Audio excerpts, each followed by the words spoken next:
Thriving in frugality, Singaporeans pursuing the FIRE lifestyle. What if the life you're working so hard to afford is the very life keeping you from the moments that matter? More Singaporeans are asking this question, and it's leading them toward a lifestyle that challenges everything we were taught about money, success, and retirement. Singapore is a country often described as efficient, ambitious, forward-looking, and unrelentingly fast-paced. For decades, the path toward success felt almost predetermined.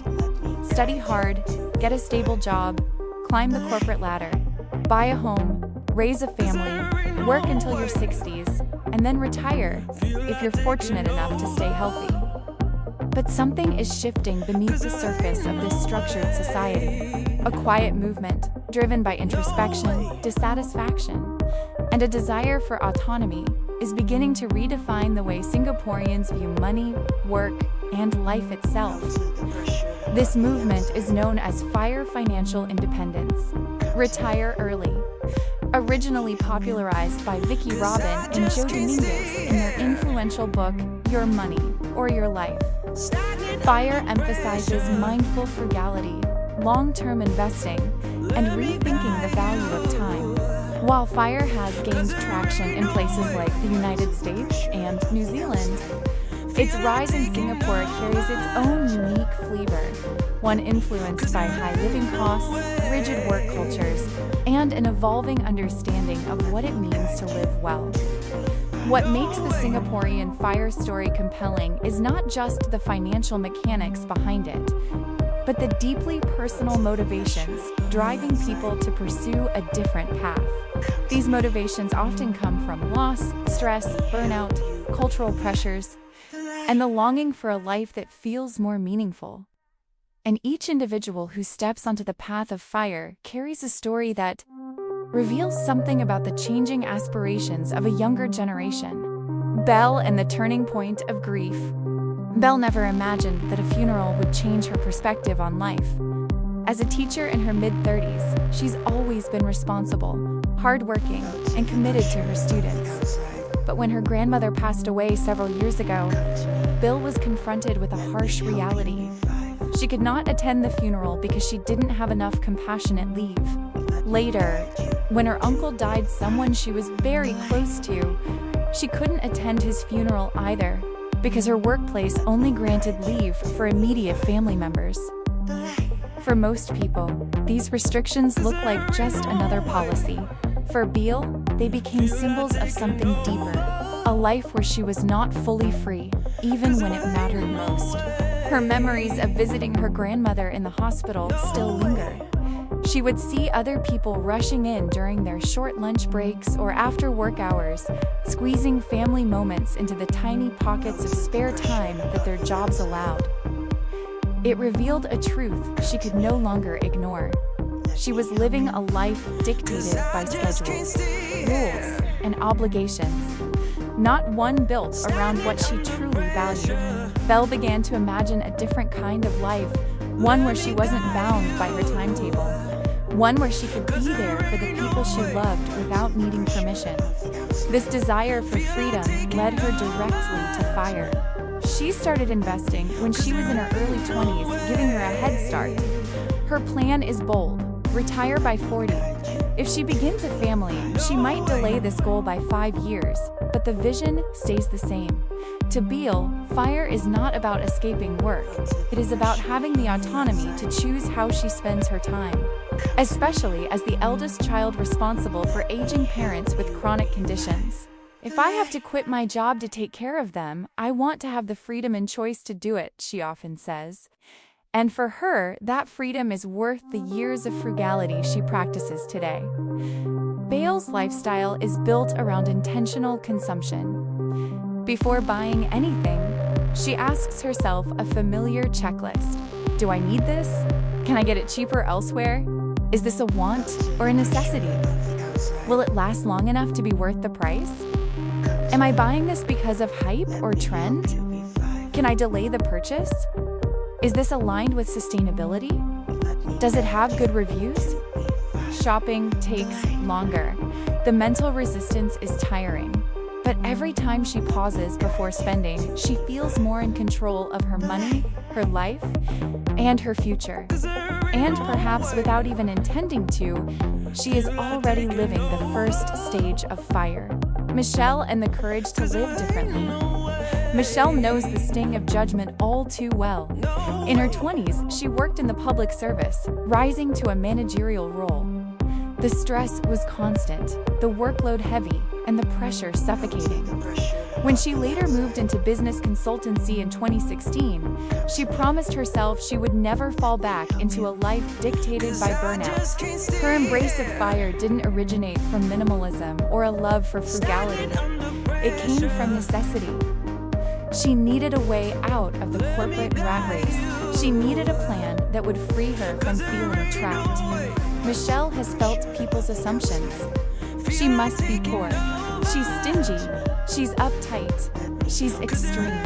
But the truth is simpler. She's intentional.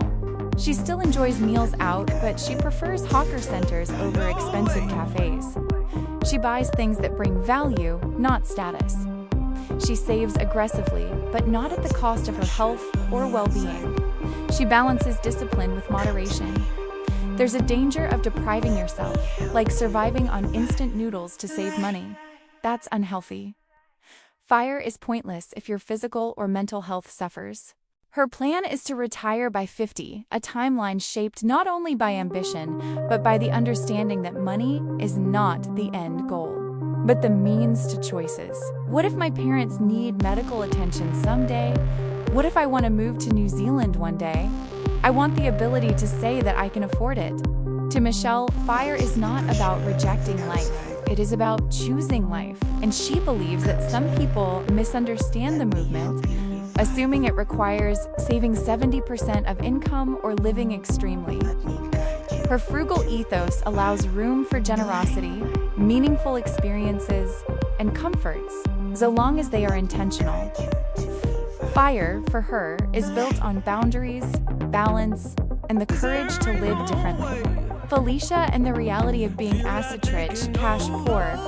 Felicia is a civil servant in her early 30s who practices a different version of FIRE. Influenced heavily by her family, she directed much of her early earnings into investments and real estate.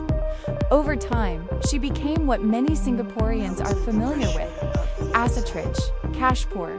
Allocating her funds into long-term investments offers the promise of passive income dividends, rental earnings, and long-term value growth. But in the short term, cash flow becomes tight. She gives herself a strict budget: $500 a month for food, transport, and daily expenses. She enjoys living in the present, but constantly battles the anxiety of committing so much money to the future. She loves the idea of a purposeful retirement, doing voluntary work, contributing to nonprofit organizations, and connecting with communities. But she also struggles with the delayed gratification required to get there.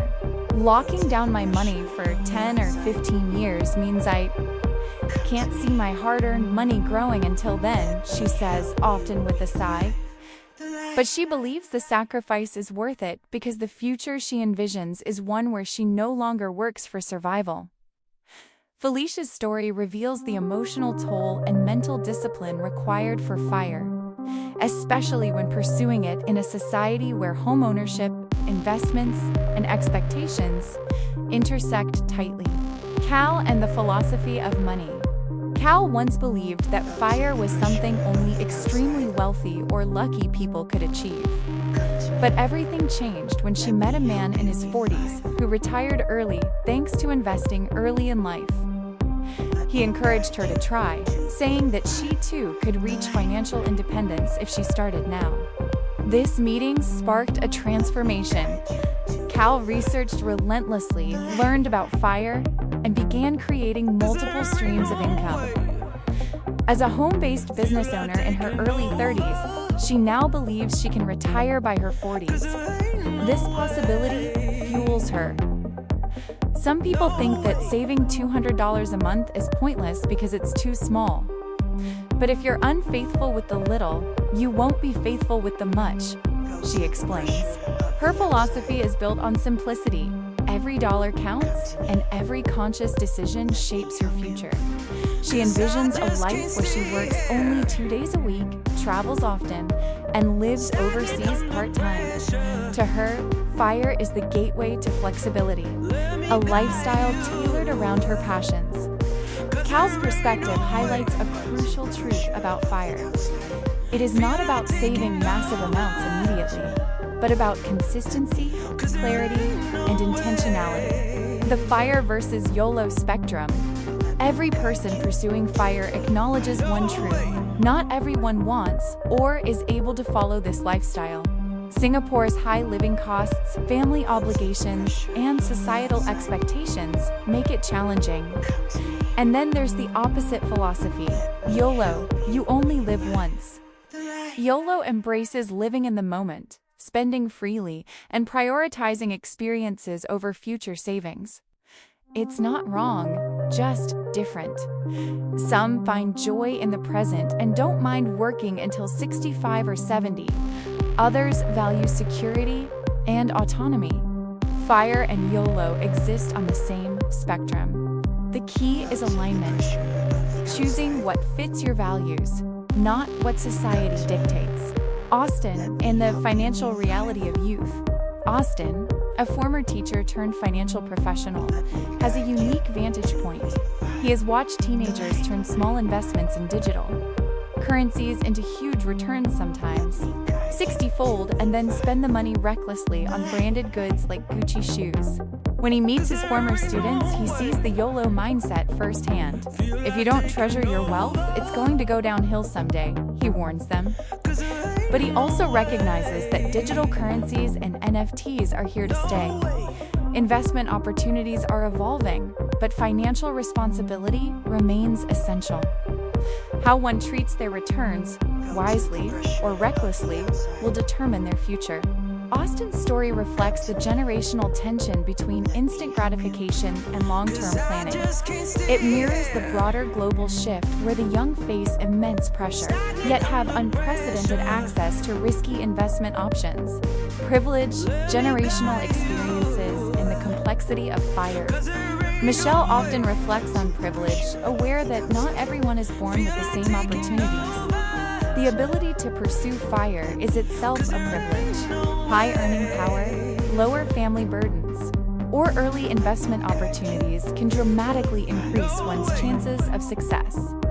She says, "If I were born in a place without access to education, or if my family had debt, things would be very different." Similarly, Beale acknowledges how her past shaped her relationship with money. She and her fiancé grew up watching their parents struggle financially. Those memories of lack influenced their adult decisions. Fear of scarcity often transforms into discipline and preparedness. FIRE is not merely financial lit, is emotional, psychological, and deeply personal. Redefining retirement and the future of work. Across all these stories, one common thread emerges: a desire for choice. Some Singaporeans don't want to retire early because they love their jobs. Some thrive at work and find meaning in their career paths. Others want the option to leave if a job becomes toxic. The key is having the choice. FIRE doesn't dictate that everyone must quit work at 40, it simply offers an alternative. Life where work becomes optional, not obligatory. In the modern world where burnout is rampant, career paths are unstable, and personal values are shifting, FIRE offers something priceless: freedom.